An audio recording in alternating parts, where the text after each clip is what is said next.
Hello, Tarnished.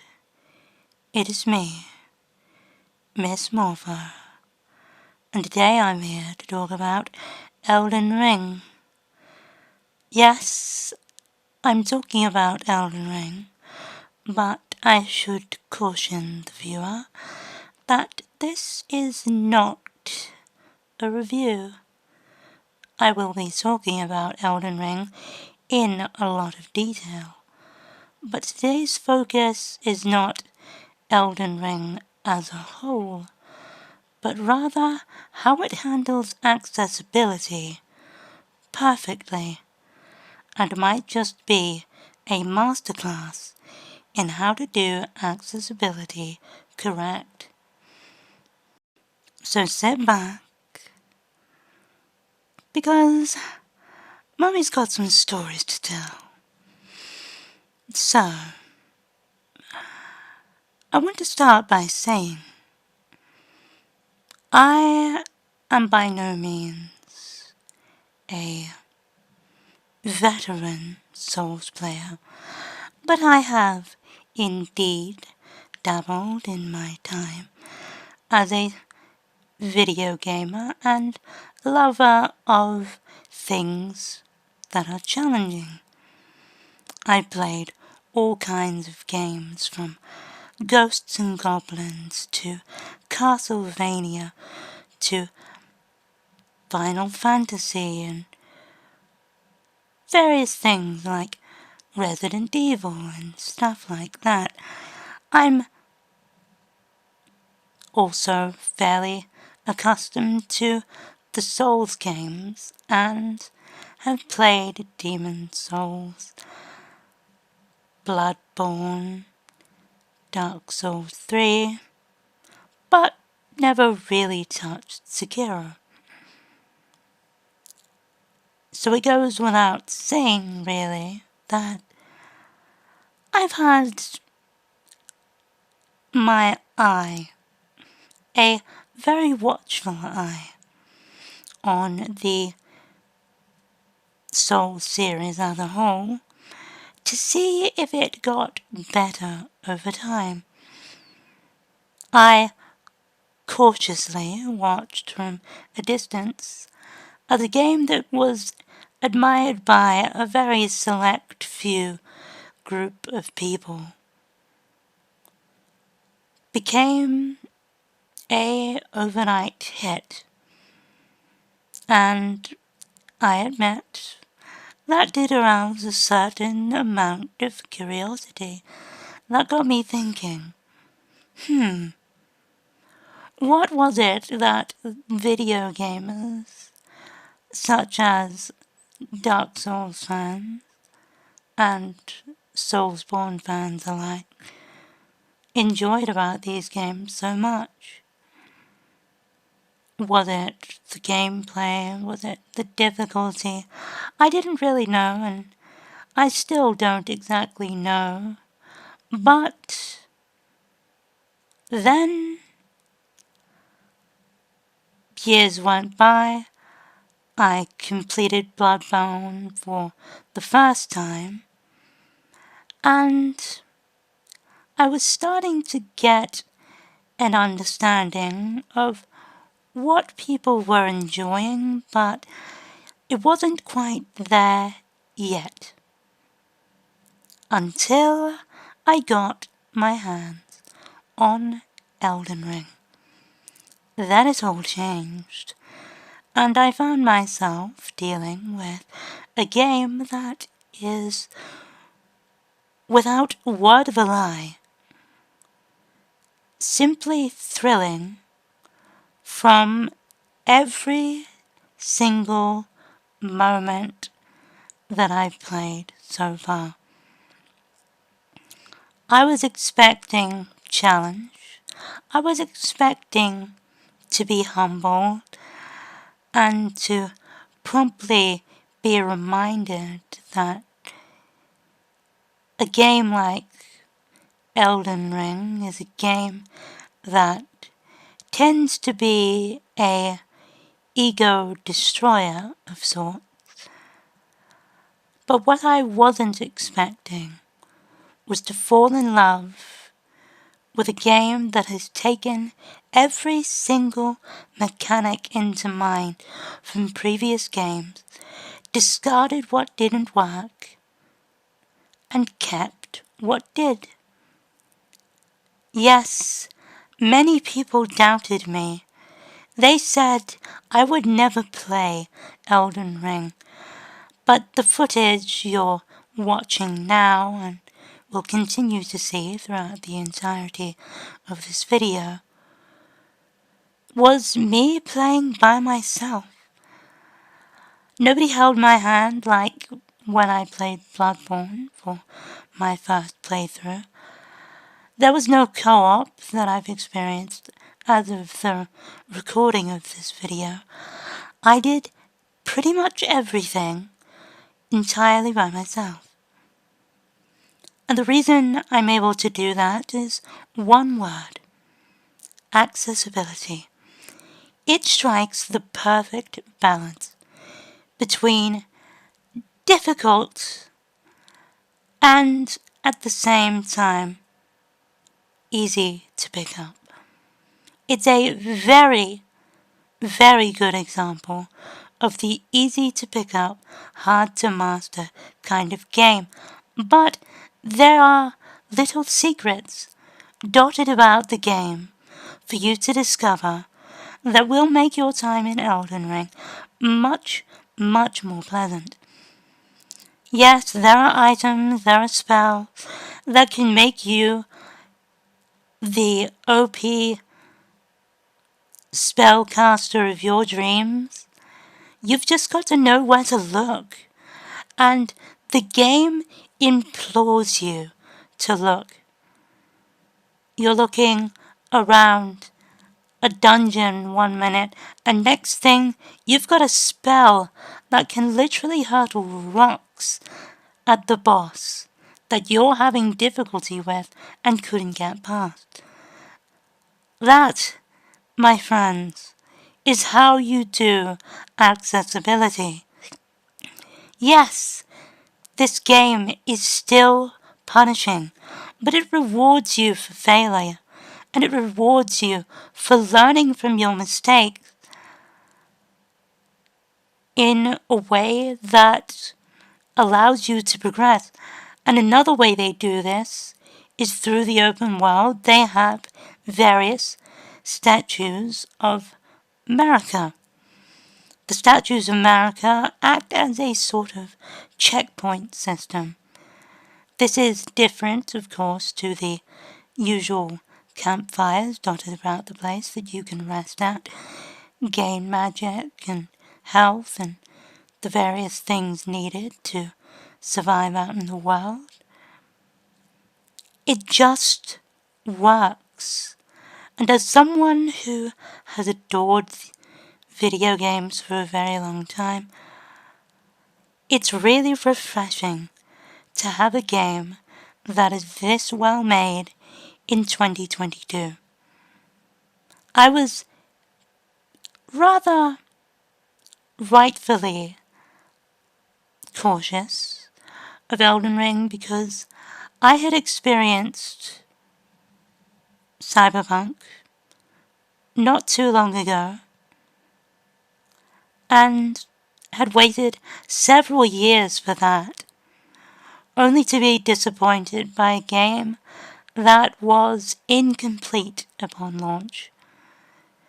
This game and all the game footage in this video runs perfectly on the PS4, and I feel bad that my PC friends do not get to enjoy the game to the same level I did. I definitely sympathize you there, because, well, I really wish you could see the things that I've seen and love this game like I do. And a lot of my friends, I think they wished that I loved the Souls series too. And at first, I didn't. I'll be honest, I wasn't really that captured by it. It wasn't really that kind of world that grabbed me in any way. But thanks to George R.R. Martin, and thanks to the various decisions made with the story, which I will not spoil, they have created a narrative that is a lot more complex than you might realize, and it is absolutely worth your time learning the various bits of lore about different characters that you may come across, because you definitely come across some interesting characters.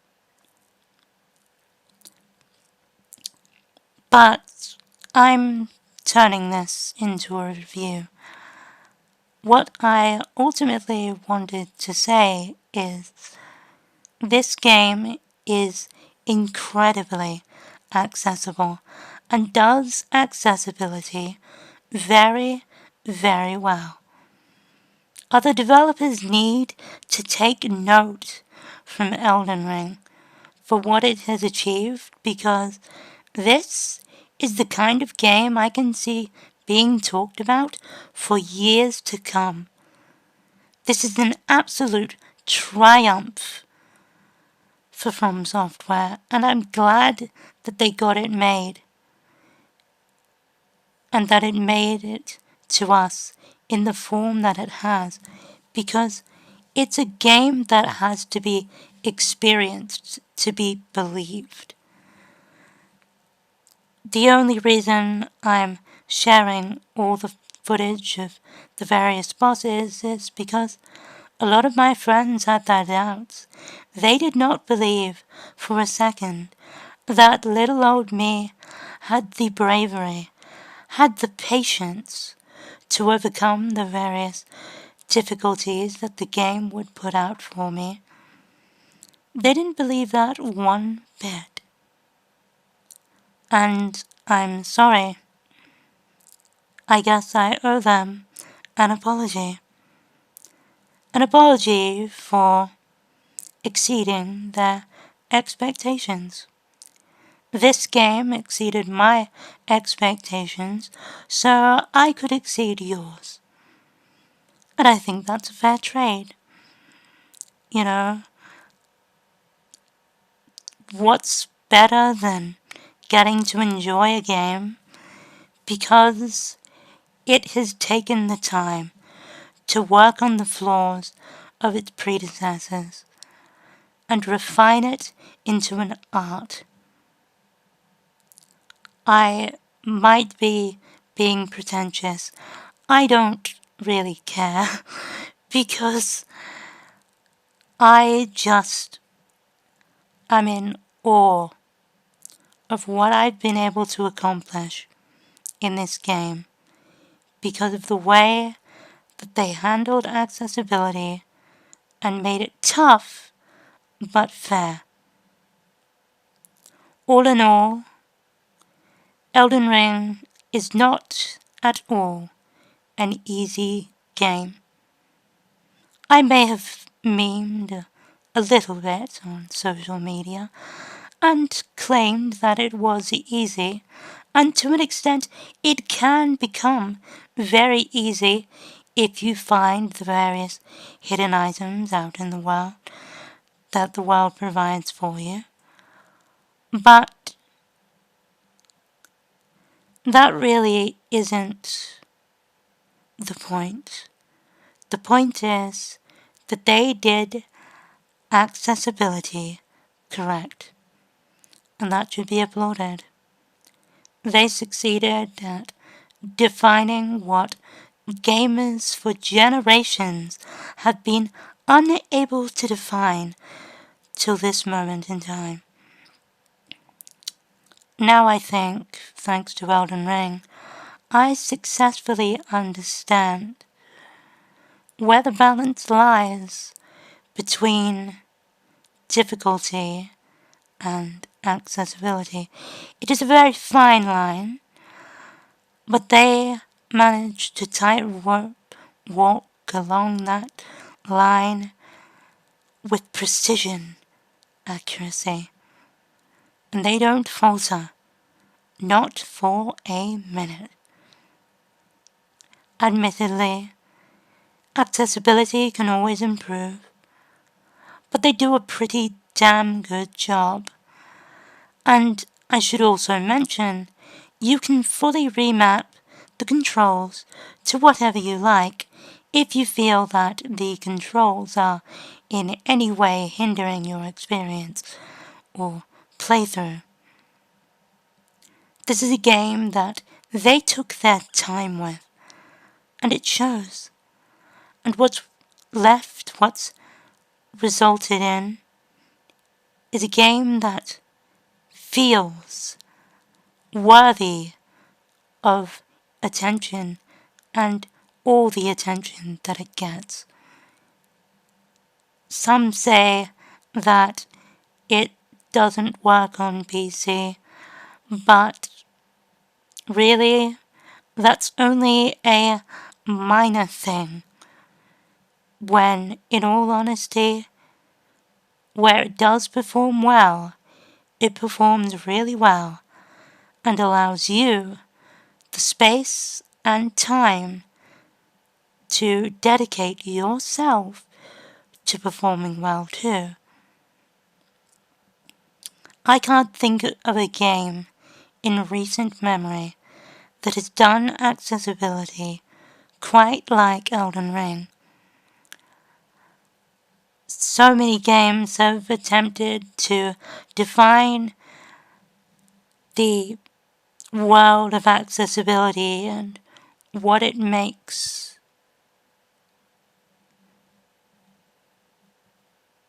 What it takes, rather, to make a game quote-unquote accessible.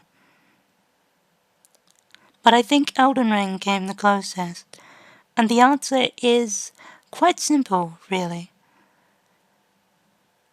We, as disabled people, and I include myself in that statement, don't want games to be easier. We just want them to be more accessible. More like Elden Ring. I should hope, as of the end of this video, as of my words being put out there into the universe, my thoughts and feelings, that this game continues to go on to be inspiration for future games to come. Maybe even it will spawn an entire franchise, an Elden Ring 2 or 3. Wouldn't that be fantastic? I certainly think so. I mean, I genuinely love the world of Elden Ring, and I look forward to spending many more hours playing it, because I'm not even close to done as of the recording of this video. But one day, I do plan to finish Elden Ring, and I will do it in my time. In my time, and in my own way. For that really is the best way to play this game, to go about it methodically, because when you do, you are rewarded, and it is a feeling like nothing else. I hope you've enjoyed my discussion of Elden Ring. This has been the first review I've done in a while, or the first discussion I've done in a while of a game, and definitely the first discussion of a Soulsborne game on my channel. But if you enjoyed this, subscribe, and I'll see you real soon. Mwah.